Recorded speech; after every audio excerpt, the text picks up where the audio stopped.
बच्चों, good morning. Standard 4 subject Hindi.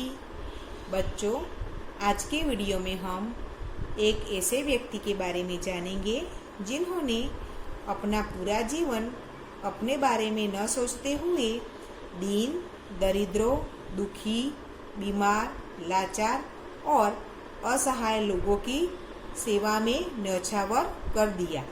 तो उस व्यक्ति का नाम है मदर टेरेसा। तो आज अपनी हिंदी किताब में 42 पेज पर लेसन नंबर 6 मदर टेरेसा दिया हुआ है। तो आज हम उनका अभ्यास करेंगे और उनके जीवन को समझकर उसमें से कुछ प्रेरणा लेने की कोशिश करेंगे। तो पेज नंबर 42 निकालिए। निकाला बच्चों? हाँ, तो क्या दिया है? Lesson number 6। क्या नाम है लेसन का? Mother Teresa. तो उसमें हम सबसे पहले चिंतन मनन क्या देखेंगे? चिंतन मनन। तो कहते हैं दुनिया में अपने लिए तो सब जीते हैं, यानी कि इस दुनिया में जो लोग जन्म लेते हैं वो सब क्या करते हैं? अपने लिए ही जीते हैं। अपने परिवार के बारे में सोचते हैं, अपने बारे में सोचते हैं, उनकी खुशियों के लिए काम करते हैं ना। लेकिन जो दूसरों के लिए कार्य करते हैं वही महान कहलाता है।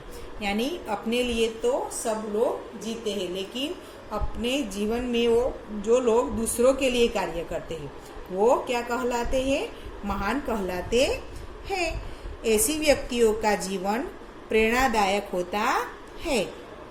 कौन से व्यक्तियों का जीवन प्रेरणादायक होता है? जो व्यक्ति दूसरों के लिए कार्य करते हैं उस ऐसे व्यक्तियों का जीवन प्रेरणादायक होता है। ऐसे ही महान आत्मा थी मदर टेरेसा। ऐसी महान आत्मा कौन थी? Mother Teresa. मदर टेरेसा एक ऐसी ही आत्मा थी जो दूसरों के लिए कार्य करते थे। इनके बचपन का नाम था, क्या नाम था? अग्नेस गोंजा बोया जीजू। उनका बचपन का नाम क्या था? अग्नेस गोंजा बोया जीजू। मदर टेरेसा दया, प्रेम, त्याग और निस्वार्थ भाव की प्रेरणा मूर्ति थी। यानी मदर टेरेसा के अंदर प्रेम, त्याग और निस्वार्थ भाव की ऐसे गुण उनके अंदर थे। इन्होंने अपना संपूर्ण जीवन दीन, दरिद्र, बीमार, लाचार और असहाय लोगों की सेवा में न्यौछावर कर लिया था। उन्होंने अपना जीवन कहाँ न्यौछावर कर लिया था? मैंने आपको बताया था ना कि उन्होंने अपना पूरा जीवन दीन, दरिद्र, बीमार, लाचार और असहाय लोगों के सेवा में न्यौछावर कर लिया था। अब हम सबसे पहले ये शब्दार्थ देखेंगे, उसके बाद लेसन का अभ्यास करेंगे। तो शब्दार्थ है, सबसे पहले है ममता। ममता का मीनिंग क्या होता है? दुलार। क्या होता है बच्चों? ममता का मीनिंग होता है दुलार। शब्दार्थ का मतलब होता है, उसको पर्यायवाची भी शब्द हम बोल सकते हैं, यानी कि समानार्थी शब्द। तो ममता का मतलब होता है दुलार। दूसरा है साक्षात। साक्षात का मतलब है प्रत्यक्ष, यानी हम आमने सामने भगवान का साक्षात्कार कहते हैं ना, कि जब भगवान हमें साक्षात दिखाई दे, यानी हमें सामने खड़े हुए दिखाए, उसको प्रत्यक्ष बोलते हैं। अनाथो, अनाथ यानी बेसहारा। बेसहारा का मतलब है उनका इस संसार, जिनका इस संसार में कोई ना हो, वो अकेला ही रहता हो, उसको अनाथ बोलते हैं। उसके माता पिता कोई संबंधी ना हो, उसको अनाथ बोलते हैं। फिर समर्पित। समर्पित का मतलब है सौंपा हुआ। क्या मतलब होता है समर्पित का? सौंपा हुआ। फिर दीन दुखियों। दीन दुखियों का मतलब होता है गरीब या परेशान। इसके दो मतलब होते हैं, गरीब भी होता है और परेशान भी होता है। उसके बाद है अध्यापन। अध्यापन का मतलब होता है पढ़ाना। आपके टीचर आपको टीचिंग कराने स्कूल में आते हैं, क्लासरूम में, तो उसको अध्यापन कहते हैं, यानी पढ़ाना। फिर नियुक्त। नियुक्त का मतलब है नौकरी पर रखना। क्या होता है मतलब? नियुक्त का मतलब नौकरी पर रखना। उसके बाद है संकल्प। क्या है? संकल्प। संकल्प का क्या मतलब होता है? निश्चय। उसके बाद है नर्सिंग। नर्सिंग का मतलब है देखभाल। क्या मतलब है? देखभाल। उसके बाद है ट्रेनिंग। ट्रेनिंग का मतलब है प्रशिक्षण। कोई भी जॉब हो, नौकरी हो, उसमें ट्रेनिंग दी जाती है। जैसे कि जब सैनिक बनने जाते हो तो सैनिक की ट्रेनिंग लेते हैं, डॉक्टर को डॉक्टर की ट्रेनिंग दी जाती है, टीचर बनना हो तो टीचर की ट्रेनिंग लेनी पड़ती है। तो ट्रेनिंग का मतलब होता है प्रशिक्षण। फिर दरिद्रों। दरिद्रों का मतलब है गरीब। क्या होता है? दरिद्र का मतलब है गरीब। फिर अपाहिजों। अपाहिज का मतलब है अपंग, यानी किसी का हाथ ना हो, पैर ना हो, आंख ना हो, उस सबको अपाहिज बोलते हैं। फिर कुष्ठ। कुष्ठ यानी चर्म रोग। पहले ऐसा एक रोग आता था जिसमें चमड़ी का रोग आता था, उसमें हमारी चमड़ी धीरे धीरे धीरे करके निकल जाने लगती थी और कुष्ठ, उसको कुष्ठ रोग बोलते हैं।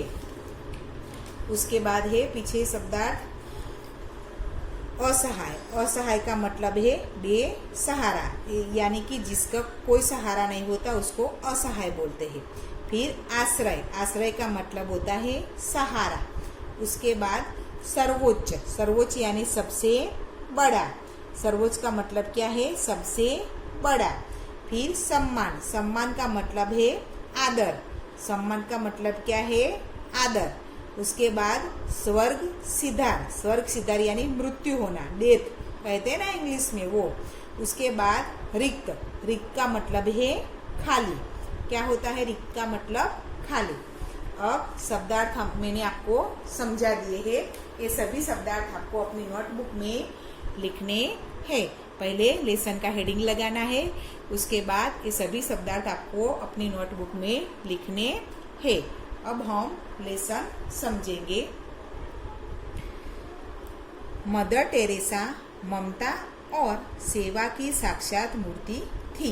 किसकी मूर्ति थी मदर टेरेसा के अंदर? कौन कौन से गुण थे? ममता और सेवा, यानी उनके अंदर एक माँ के अंदर जैसे ममता होती है उसी तरह मदर टेरेसा के अंदर भी ममता भरी हुई थी। तो इनका जन्म कब हुआ था? 26, यहाँ 27 दिया हुआ है, आपकी किताब में भी 27 लिखा होगा, तो ये गलत प्रिंट हो गया है। तो आप उनका जन्म कब हुआ था? 26 अगस्त। कब हुआ था बच्चों? याद रखना, आप चेंज कर लेना आपकी किताब में भी कौन सी तारीख लिखनी है? 26, यानी 26 अगस्त 1910 को स्कोप्जे। स्कोप्जे यानी सर्बिया नगर का एक शहर है, वो कहाँ आया हुआ है? दक्षिण युगोस्लाविया। वहाँ स्कोप्जे नाम का शहर आया हुआ है, वहाँ मदर टेरेसा का जन्म हुआ था। इनके पिता का नाम निकोला तथा माता का नाम ड्रानाफिल था। इनके पिता का नाम क्या था? निकोला, और माता का नाम ड्रानाफिल। याद रह गया बच्चों? था। शिक्षा प्राप्त करने के बाद 18 वर्ष की आयु में उन्होंने आयरिश धर्म परिवार लोरेंटो में शामिल होने का निश्चय किया। जब वो 18 साल की हुई मदर टेरेसा, तब उन्होंने कौन से धर्म में शामिल होने का निश्चय किया? उन्होंने आयरिश धर्म परिवार लोरेंटो में शामिल होने का निश्चय किया। ये धर्म परिषद क्या काम करता था? ये धर्म परिवार दीन दुखियों और अनाथों की सेवा का कार्य करता था। जब मदर टेरेसा 18 साल की हुई, तब उन्होंने भी निश्चय कर लिया कि मुझे अपना पूरा जीवन किसमें बिताना है? अपना पूरा जीवन दीनहीन अनाथों की सेवा में बिताना है। तो उन्होंने आयरिश धर्म परिवार लोरेंटो में वो भी शामिल हो गए और उन्होंने अपना पूरा जीवन दीनहीन और अनाथों की सेवा में समर्पित कर दिया। सन 1928। कब? सन 1928 में ये दार्जिलिंग के लोरेंटो कॉन्वेंट में अध्यापिका बनकर भारत आ गई। तो वो तो कहाँ के थे? स्कोप्जे, सर्बिया नगर के थे, लेकिन सन 1928 में ये दार्जिलिंग से, कहाँ रहती थी? दार्जिलिंग से। लोरेंटो कॉन्वेंट था, उसमें अध्यापिका यानी टीचर बनकर वो कहाँ गए? भारत आ गए। और देश के लाखों दीन दुखियों के तरह ने उन्हें हृदय को प्रभावित कर लिया। तो जब वो 1928 में दार्जिलिंग से भारत आए तब उन्होंने भारत में क्या देखा? लाखों दीन दुखियों। यहाँ भारत में गरीब लोग थे, दीन दुखी थे, तो इन सब की पीड़ा को देखकर उनका हृदय प्रभावित हो गया। क्या हो गया? प्रभावित हो गया। और उन्होंने जनवरी 1929 में कोलकाता के सेंट मैरी हाई स्कूल में अध्यापन कार्य शुरू किया। कब अध्यापन कार्य शुरू किया उन्होंने? बोलो बच्चों। जनवरी 1929 में उन्होंने कोलकाता में सेंट मैरी हाई स्कूल थी कोलकाता के अंदर। कौन सी high school? Saint Mary high school में अध्यापन कार्य शुरू किया। और बाद में इसी स्कूल में प्रधान अध्यापिका मतलब क्या है? प्रिंसिपल बोलते हैं ना हम इंग्लिश में, उसको प्रधान अध्यापिका कहते हैं, नियुक्त हो गई। तो आपने जाना बच्चों कि आपको समझ में आ गया होगा कि मदर टेरेसा हमारे भारत देश के नहीं थे वो हमारे भारत देश की थी नहीं थी, फिर भी उन्होंने हमारे देश के गरीब दीन दुखियों की सेवा में अपना पूरा जीवन व्यतीत कर लिया। जैसे एक माँ अपने बच्चे के लिए अपना पूरा जीवन व्यतीत करती है, उनकी से देखभाल करती है, उसको बड़ा करती है, जब वो बीमार होता है तो उसकी सेवा करती है ना उसी। लेकिन उसमें तो उसका स्वार्थ होता है क्योंकि वो अपना बेटा है, तो वो उसकी सेवा करती है। कोई पड़ोसी के बच्चे की ऐसी सेवा करती है? नहीं करती है, नहीं। लेकिन मदर टेरेसा तो दूसरे देश के थे, फिर भी उन्होंने भारत में आकर हमारे देश के जो लोग दीन दुखी और गरीब थे, अपाहिज थे, रोगी थे, तो उनकी सेवा उन्होंने एक माँ की तरह की थी। कैसे? एक माँ जैसे अपने बच्चे की संभाल रखती है ना, उसी तरह से उन्होंने इन लोगों की संभाल रखी थी, उनकी सेवा की थी। इसीलिए हम उनको किस नाम से जानते हैं? Mother Teresa. किस नाम से जानते हैं बच्चों?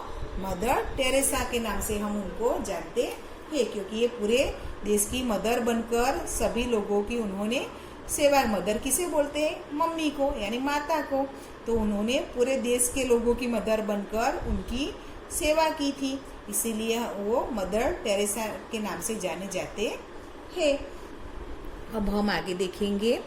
सन 1946 में वार्षिक अवकाश होने पर जब वे दार्जिलिंग गई तो इन्होंने मानव सेवा करने का संकल्प लिया। तो 1946 में क्या किया उन्होंने? वो दार्जिलिंग गए। कहाँ गई? दार्जिलिंग। फिर से वो दार्जिलिंग गए। अवकाश, वार्षिक अवकाश का मतलब क्या होता है बच्चों? वार्षिक अवकाश यानी छुट्टी। क्या होता है? छुट्टी। तो वार्षिक अवकाश होने पर वो दार्जिलिंग गई। जब आप जॉब होती है उसमें छुट्टियाँ आती है ना, वैकेशन, तो जब वैकेशन आया वहाँ तब वो दार्जिलिंग गए। तो उन्होंने क्या किया? मानव सेवा करने का संकल्प लिया। वहाँ जाकर उन्होंने क्या किया? मानव सेवा करने का संकल्प लिया। यही से इनके जीवन में परिवर्तन आ गया। उन्होंने निश्चय कर लिया कि अभी हमें क्या करना है, अब मुझे पूरा जीवन मानवों की सेवा करनी है, और तभी से उनके जीवन में परिवर्तन आ गया। इन्होंने पटना में नर्सिंग की ट्रेनिंग ली। उसके लिए क्या किया? पहले उन्होंने पटना में किसकी ट्रेनिंग ली? नर्सिंग की।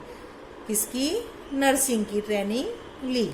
तभी से अपना जीवन दुखियों, दरिद्रों, अपाहिजों और कोढ़ियों आदि की सेवा में समर्पित कर दिया। किसकी सेवा में बच्चों? कोढ़ियों, अपाहिजों, दरिद्रों आदि की सेवा में उन्होंने अपना पूरा जीवन समर्पित कर दिया।